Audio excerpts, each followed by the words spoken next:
Bon, donc bonjour à ceux qui nous regardent et bonjour aux 2, 4, 6, 8, 10, 12 enfants qui veulent faire leur première communion et qui ont pu venir. Est-ce que vous êtes contents d'être là déjà? Oui. Donc on se retrouve encore mercredi prochain, pareil, 1 heure. Et après on va faire notre petite retraite à Ars. Et là on sera encore plus nombreux, parce qu'il y en a quelques-uns qui ont déjà fait leur première communion. Puis il y a ceux qui ne peuvent pas venir là mais qui vont nous rejoindre. Il y en aura une petite dizaine en plus. Il y a oui, il y aura des filles et des garçons qui sont déjà en 6e et puis après d'autres qui sont dans toutes les classes. Voilà. Vous connaissez Ars déjà? Oui. Qui est-ce qui est déjà allé à Ars? D'accord. Vous êtes jamais allé à Ars? Non? Vous non plus? Vous non plus? Et Arthur, tu te souviens? Oui. Ars, c'est un petit village qui est à une demi-heure de route d'ici. Et là-bas, il y a eu un curé qui a fait beaucoup de bien. C'était un curé qui aimait beaucoup prier, qui était très proche des gens et qui voulait vraiment toucher leur cœur. Alors il est venu à l'époque, c'était il y a 150 ans à peu près. Oui. On peut voir aussi, on peut voir toujours son corps. C'est ça, on peut toujours voir son corps. Alors on va en parler un petit peu de ça. C'est-à-dire que Ars, alors maintenant il doit y avoir plus que 1000 habitants, 1500 peut-être je pense. C'est un village qui est plus petit que Villiers-Morgon, mais qui doit ressembler un peu à Fleury ou à Juliers à peu près. Alors, à l'époque il y avait 250, c'était petit comme Emeringes ou Chirouble. Petit village perdu, et puis il était vicaire, c'est-à-dire qu'il aidait un curé à Dardilly, à côté de Lyon. Et puis un jour, un évêque, son évêque, c'est-à-dire son supérieur, l'a appelé, et puis lui a dit, vous allez être nommé curé à Ars, parce que là-bas, il n'y a pas beaucoup d'amour de Dieu. Il va falloir en mettre. Alors, pour un prêtre, c'est à la fois beau, parce qu'il se dit, je vais pouvoir mettre de l'amour de Dieu, et à la fois c'est dur, parce que s'il n'y en a pas beaucoup, ça veut dire que dans l'église, il n'y a pas grand monde qui se rend dans l'église. Et quand il est arrivé dans l'église, effectivement, c'était très sale, c'était pas balayé, il y avait des feuilles partout, de la paille dans les coins. Il a fallu déjà qu'il nettoie son église. Et ensuite, il a passé beaucoup de temps dans son église. Quand on cherchait le curé d'Ars au début, donc on venait sonner à la cure, là, à sa maison paroissiale, il n'était pas là. On disait, il est où? Il est au café, il est au cinéma. Enfin, il n'y avait pas de cinéma d'ailleurs.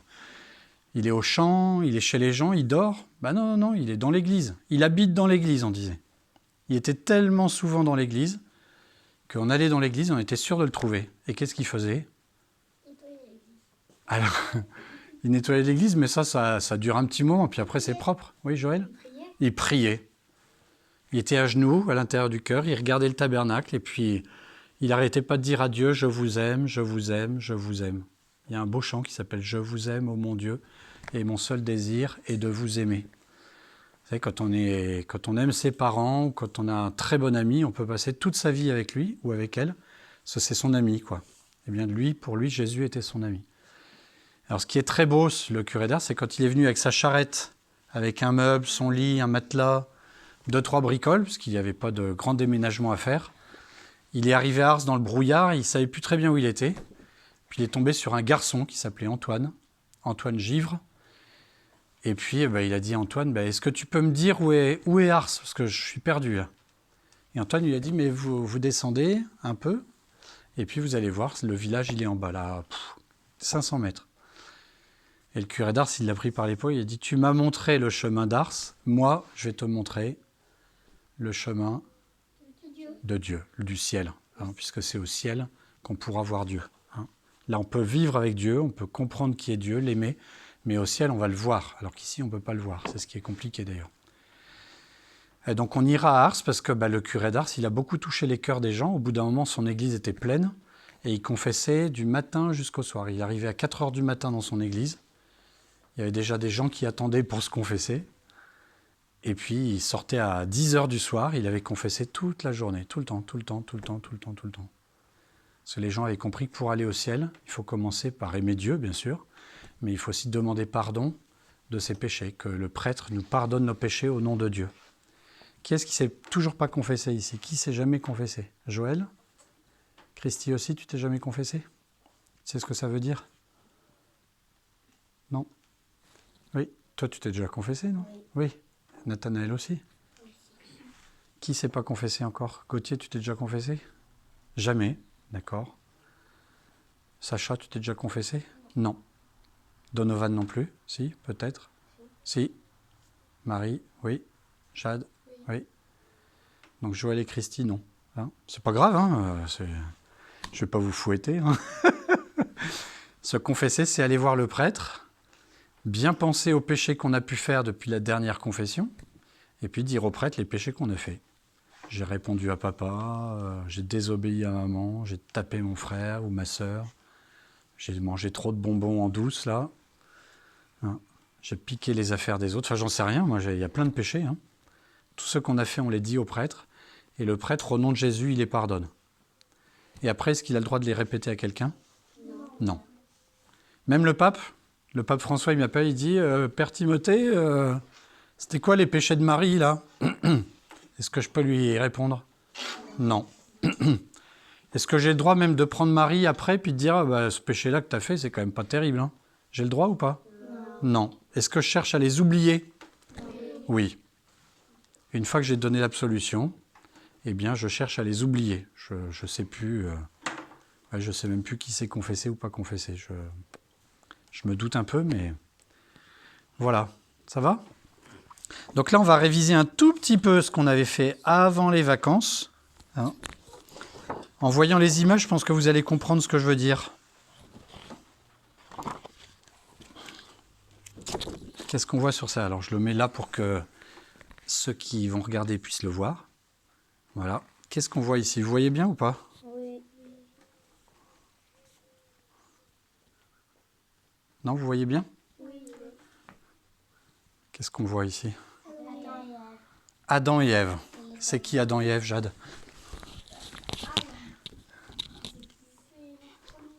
C'est le premier homme et la première femme. Qu'est-ce qu'on voit sur cette image? Ils ont l'air heureux? Oui. Qu'est-ce qu'il y a autour d'eux? Des animaux. Je regarde les animaux. Là, j'ai l'impression qu'il y a un renard et un loup. C'est gentil, le renard et le loup? Oui. Je suis pas sûr qu'il faille. Quand on voit un loup dans la nature, il faut être prudent. Hein. C'est comme Pivoine, quand elle court en aboyant, on a un peu peur quand même. Mais ils ont peur de nous. Les loups, quelquefois, ils n'ont pas peur des hommes. Hein. Ça arrive souvent, ils ont peur des hommes, mais ça arrive, quand ils ont très faim, qu'ils attaquent les brebis, ils attaquent les hommes. C'est déjà arrivé dans l'histoire. Pas récemment, mais le renard, on voit jamais des renards dans son jardin. Moi, j'ai déjà vu un renard dans la nuit, quand on roulait. J'ai même Ah oui. un lièvre qui courait en zigzag sur la Ah oui. route. Mais si on dit au renard, viens par ici que je te caresse, est-ce qu'il vient? Non. Bah non, c'est un animal sauvage. Le loup, pareil. Non, mon frère, c'était pas pareil. La- C'était une fouine. Ah oui. Il a combattu avec lui. Ah oui. Et la biche comme ça aussi, c'est pareil, elle vient comme ça? Non. Alors comment ça se fait qu'Adam et Ève, ils aient des animaux comme ça tout autour? Oui, Gauthier?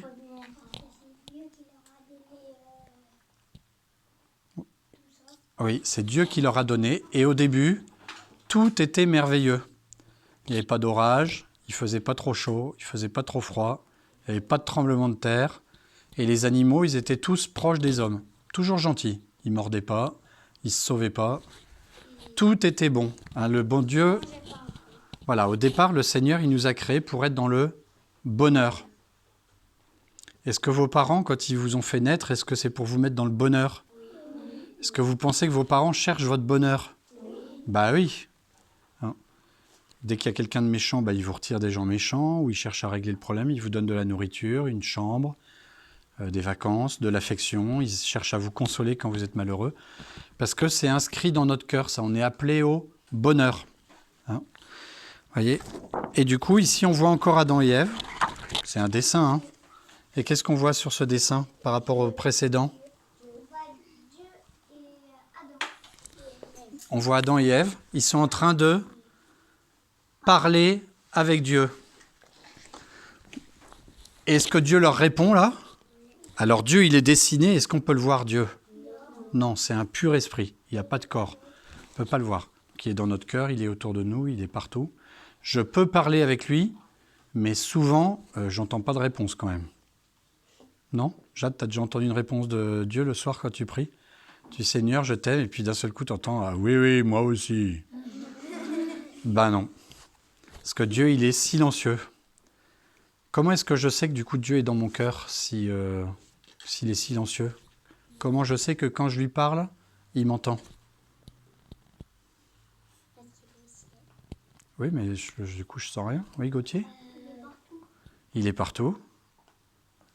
Ceux qui se sont confessés déjà, qu'est-ce qu'on ressent dans son cœur dès qu'on a fini de se confesser? Dieu. On ressent la joie. On ressent beaucoup de joie. Quand j'ai de la joie dans mon cœur, c'est que Dieu y est. Vous savez, vous avez rendu un bon service à vos parents en secret. Il n'y a personne qui le sait. Et dans votre cœur, il y a beaucoup de joie. Ben, ça veut dire que Dieu y est. Vous avez fait du bien. Vous avez un bon ami, une bonne amie, vous avez passé une bonne journée avec elle sans faire de bêtises. Eh bien, vous sentez que dans votre cœur, il y a du bonheur. Ben, c'est Dieu qui y est. Alors que si vous avez fait une bêtise avec votre ami, même si personne ne le sait, dans votre cœur, qu'est-ce qu'on ressent? De la tristesse. On n'est pas très fier, on n'est pas très à l'aise. Pourtant, personne ne le sait. Ben, parce que si j'ai fait du mal, c'est que j'ai laissé Dieu à l'écart de mon cœur. Si Dieu est dans mon cœur, je suis heureux. S'il ne l'est pas, eh bien, j'ai une part de malheur.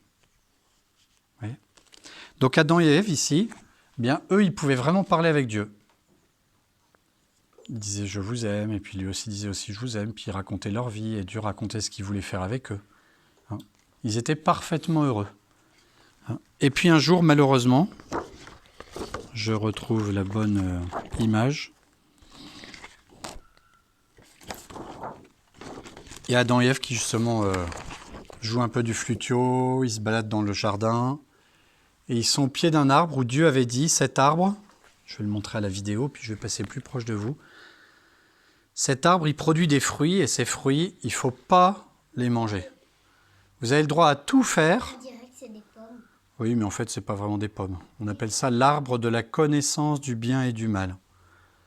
Et puis le serpent, le démon, le diable, s'est approché d'eux et leur a dit « Au contraire, il faut en manger ». C'est comme quand à l'école, on vous dit « Il ne faut surtout pas faire ça ». Qu'est-ce qu'on a envie de faire? Bah, de le faire quand même. On dit « Surtout, regardez pas derrière. Hein ». Ah, c'est bien, vous êtes super obéissant. Vous. Ah, Arthur, il s'est fait avoir. Il a regardé derrière. Vous voyez, quand on dit quelque chose à quelqu'un, souvent, il a envie de le faire quand même. Alors, Adam et Ève, ils n'avaient pas envie, eux, parce qu'ils savaient que Dieu était bon. Mais le serpent, là,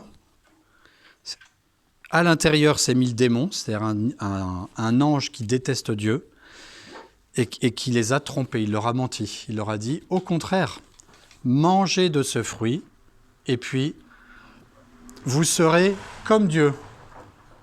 Je sais pas ce que c'est ce truc-là. Vous serez comme Dieu, oui. Ben parce que Dieu l'a demandé, tout simplement. Je vais juste aller voir, parce que je pense que c'est un livreur. Et comme je suis tout seul, hop, je vais voir ce qu'il veut.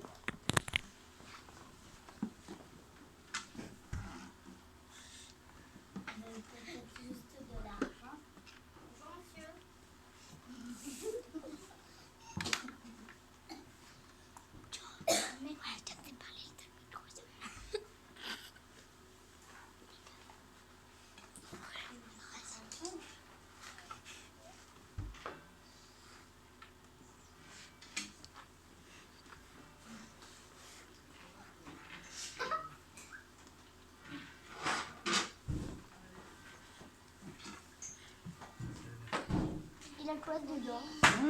Une machine à faire parler les curieux. Et ça marche déjà, t'as vu? Avant qu'on la branche. C'est un colis, c'est des tracts pour la fête paroissiale. Donc Adam et Ève se font tenter et ils vont désobéir. Et une fois qu'ils ont désobéi, qu'est-ce qui se passe? Eh bien, ils vont être plongés dans le malheur. Hein? Alors attendez, j'ai peut-être un autre dessin où on les voit dans le malheur. Il me semble bien. C'est ça. Ici. D'un seul coup. Vous voyez bien là-bas au fond? Qu'est-ce qu'il y a comme différence sur le dessin? Des enfants. Attends, je montre à la caméra pour ceux qui sont derrière l'écran. Le voient. Ils n'ont même pas de la crème solaire. T'as un peu raison. D'un seul coup, il n'y a plus d'herbe, il n'y a plus de fruits. Les animaux, est-ce qu'ils sont là? Non, ils sont partis parce qu'ils ont peur des hommes. Ils sont devenus sauvages, puis du coup, quelquefois un peu agressifs. Et il va falloir avant, ils cueillaient les fruits comme ça. Exactement, tout allait bien. Et là, maintenant, il va falloir qu'ils travaillent pour survivre. Travail. Exactement. Et oui. Et oui, nous aussi, on est comme Adam et Ève, du coup. C'est-à-dire que comme ils ont fait un péché qui les éloigne de Dieu, eh bien, ils vivent dans le malheur. Donc, il va falloir qu'ils travaillent pour retrouver petit à petit le bonheur. Comme nous, quand on a fait, si j'ai cassé quelque chose, il faut que je nettoie, je range, je demande pardon, et puis peut-être je répare. Si je fais l'idiot en voiture, que j'ai un accident de voiture, il va falloir que je retravaille pour payer une nouvelle voiture. Et voilà. Et puis surtout, ça c'est encore que du matériel, mais quand je fais du mal aux autres, si je les tape, le jour où il va falloir être ami à nouveau avec quelqu'un que j'ai tapé, c'est compliqué. Vous voyez, donc on n'a pas envie d'être tapé, et quand quelqu'un nous a tapé, on n'a plus trop envie d'être ami avec lui, quoi. On se méfie, surtout quand c'est violent. Eh bien, Adam et Ève, ils se retrouvent dans le malheur, ils sont éloignés de Dieu. Et effectivement, il y a un ange. Donc je retrouve le dessin qui va bien. Il était juste en dessous, ça tombe bien. Il y a un ange qui leur dit maintenant, eh bien vous sortez de ce paradis où vous étiez et vous allez justement devoir travailler, changer. On dirait un peu des enfants qui sont tristes, ouais. Ils se disent, à cause de notre désobéissance, on a perdu le bonheur. Je le mets là. C'est des enfants ou des adultes? Non, c'est des adultes. Mais tu sais, les adultes, ils peuvent être méchants comme des enfants ou gentils comme des enfants. C'est juste une question d'âge. Hein. Il y a des gens qui sont très âgés, qui sont très gentils avec tout le monde, comme des gentils enfants. Puis il y a des petits enfants qui sont odieux avec tout le monde. Ils tapent tout le monde, ils désobéissent, ils cassent tout. Ouais. Donc ici, on se rend compte que Adam et Ève sont malheureux. Qu'est-ce qu'ils aimeraient bien avoir en fait? L'amour. Le paradis, Gauthier. Le bonheur. La joie.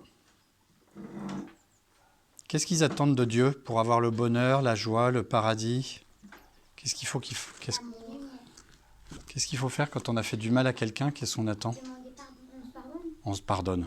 On demande pardon. C'est facile de demander pardon? Ah non, hein. C'est-à-dire qu'il faut reconnaître son tort. Surtout si c'est Dieu. Alors, est-ce que c'est dur de demander pardon à Dieu? C'est déjà plus facile parce qu'on est sûr qu'il nous pardonne, toujours. Si on lui demande de tout notre cœur, on est sûr qu'il nous pardonne. Alors que demander pardon aux autres, c'est pas aussi simple quand même. Hein, parce qu'on ne sait pas très bien ce qu'ils vont penser. Peut-être qu'ils vont dire « Non, ça suffit ». Puis hop, si ça tombe, ils nous remettent un coup et ils en rajoutent. C'est pas simple. Il faut s'humilier. Donc Dieu qui voit qu'Adam et Ève sont malheureux, qui quittent le ciel, eh bien, et que lui, il est prêt à toujours pardonner, il va envoyer une promesse d'un sauveur. Il leur dit, oui, c'est sûr, il va falloir travailler la terre pour manger, il va falloir apprivoiser les animaux, mettre en ordre la nature, changer votre cœur, mais un jour, il y aura un sauveur. Vous le voyez, le sauveur sur l'image? Qu'est-ce qu'on voit en fait? On voit quoi en fait? Jésus, comme un petit enfant, et la Vierge Marie. C'est ça. Donc il dit un jour, eh bien, il y aura une femme, comme Ève, c'est celle qui a fait le premier péché, et Adam, il est tombé dans le panneau. Eh bien un jour, c'est une femme qui sera sans péché et qui va vous offrir un fils qui va vous sauver du péché. Donc cette femme, ça sera la Sainte Vierge Marie, et son fils, ça va être Jésus. Et Jésus, qu'est-ce qu'il a de particulier par rapport aux autres hommes, Gauthier? Il fait que du bien. Pourquoi? Oui. Il est le Fils de Dieu. Un Dieu existe en 3 personnes, le Père, le Fils et le Saint-Esprit, en esprit. Et un jour, ce Fils accepte de devenir un homme. Il reste puissant comme Dieu, mais il veut bien devenir un homme. Alors, on va voir justement qu'un jour, eh bien, la Vierge Marie voit un ange qui est envoyé par Dieu et qui va lui dire, eh bien maintenant c'est toi qu'on attend pour être la mère du Sauveur. L'ange Gabriel, l'archange Gabriel. Dieu voudrait venir en toi pour prendre l'humanité, grandir et être un homme au milieu des autres. Et qu'est-ce qu'il va faire Jésus du coup? Il va faire ça. Qu'est-ce qu'il va faire comme bien? Alors déjà il va naître.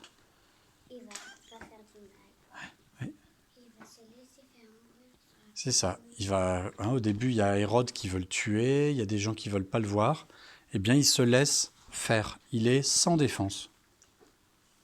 C'est pas un gendarme, ni un policier, ni un militaire, ni un boxeur ou un karatéka. Non, il sait que ce qui compte, c'est l'amour qui est dans le cœur. Alors c'est très bien ce que tu as dit, Sacha. Tu as dit quoi? De toute façon, ça doit être super cool parce que quand il meurt et après il peut revivre, C'est vrai. il sait qu'il peut revivre. Et toi, Donovan, si tu meurs, tu vas revivre? Non. Et toi, Christy, si tu meurs, tu vas revivre? Oui, mais en haut. Oui, exactement. On va pas revivre sur la terre, ça c'est fini. Par contre, on va revivre En haut. en haut, au ciel. Notre esprit, notre âme, elle est immortelle. Donc du coup, si je meurs demain, est-ce que j'ai peur de quelque chose? Non. Alors, dire non que... Quand il faut mourir, on a quand même un peu peur de la mort, hein? Non? Bah si. Je dis, qu'est-ce qui se passe après? Parce que ce qui me dérange après, c'est de refaire l'école. Ah, mais il n'y a plus d'école après, justement. D'un seul coup, tu vois Dieu, donc d'un seul coup, il n'y a plus d'effort, il n'y a plus de peine, il n'y a plus de maladie, il n'y a plus de mort. Tu es dans le bonheur parfait, tu vois Dieu. C'est bien ça, non? Tu ne te souviens plus rien. Si, on se souvient de toute sa vie passée, mais on voit que les choses en vrai, en bien. On voit plus le malheur. Et Dieu veut nous préparer à ça, en fait. Et si Jésus devient un homme, si le Fils de Dieu devient un homme, tiens, allez, viens. Parfait. Alors, regarde, va prendre une chaise là-bas et puis tu vas te mettre à côté de Nathanaël, ça sera très bien. D'accord, donc je place l'image pour que tout le monde la voit bien, là. Eh bien, la Sainte Vierge, elle va attendre Jésus. Et effectivement, Jésus, sur la terre, va nous montrer l'exemple. Ça va être un enfant parfaitement obéissant. Comme il est humble, vous savez ce que ça veut dire, humble? C'est-à-dire qu'il ne fait jamais le malin. C'est ceux qui arrivent à l'école en disant « Regarde mes chaussures, c'est les meilleures du monde. Je suis supporter de l'OL, on a écrasé les autres. » J'en sais rien, moi, on a toujours tendance à vouloir se vanter. Eh bien, Jésus, lui, le Fils de Dieu, il ne se vante pas, il veut, au contraire, être au service. Il veut être petit parmi les petits. Alors, regardez votre petit livret, à la page 22. On voit la Sainte Vierge.